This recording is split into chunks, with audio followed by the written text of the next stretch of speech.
अंतिम यात्रा की अद्भुत कहानी। Best Hindi story. एक गांव में एक बुजुर्ग आदमी की मौत हो गई।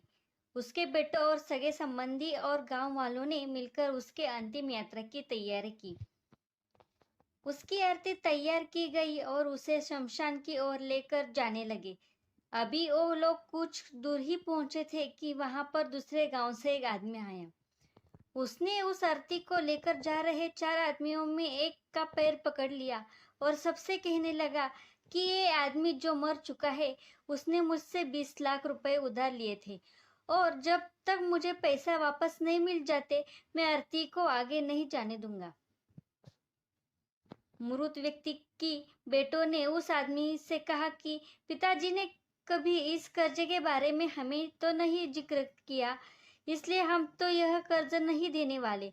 जब बेटों ने मना कर दिया तो उस मृत व्यक्ति के भाइयों ने भी कहा कि जब बेटो ही मना कर रहे तो हम भी इस कर्जे की जिम्मेदारी नहीं लेने वाले। शमशान यात्रा में शामिल कोई भी आदमी पैसे देने के लिए राजी नहीं हुआ।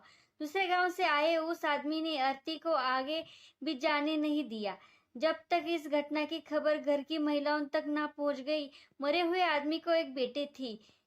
जब उस तक खबर पहुंची तो उसने एक पल भर भी नहीं सोचते हुए अपने सारे जेवरात और कीमती वस्तुएं लेकर वहां पर पहुंच गई और उस आदमी को वह सारी चीजें देते हुए बोली, आप इस चीजों को बेचकर पैसे ले लीजिए। अगर कुछ कम पड़ेंगे तो वो भी धीरे धीरे लौटा दूंगी, लेकिन मेरे पिताजी की यात्रा को मत रोकिए। इस घटना को देखकर सारे गांव वाले दंग रह गए। तभी वह आदमी जो कर्ज की मांग कर रहा था, वह बोला कि दरअसल मुझे 20 लाख रुपए लेने नहीं थे, बल्कि मैंने इस आदमी से कभी लिए थे, जो मैं आज लौटाने आया था, लेकिन मुझे पता नहीं था कि इनकी असली हकदार कौन है।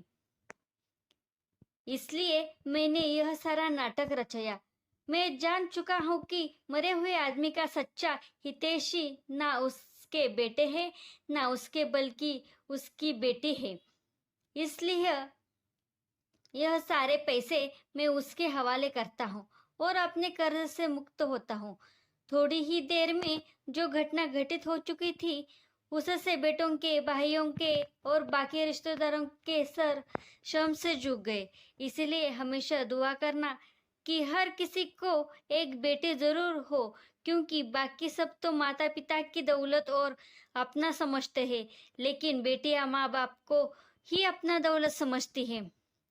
आपको मेरी कहानी अच्छी लगी तो लाइक, शेयर, सब्सक्राइब और कमेंट जरूर करना। Thank you so much.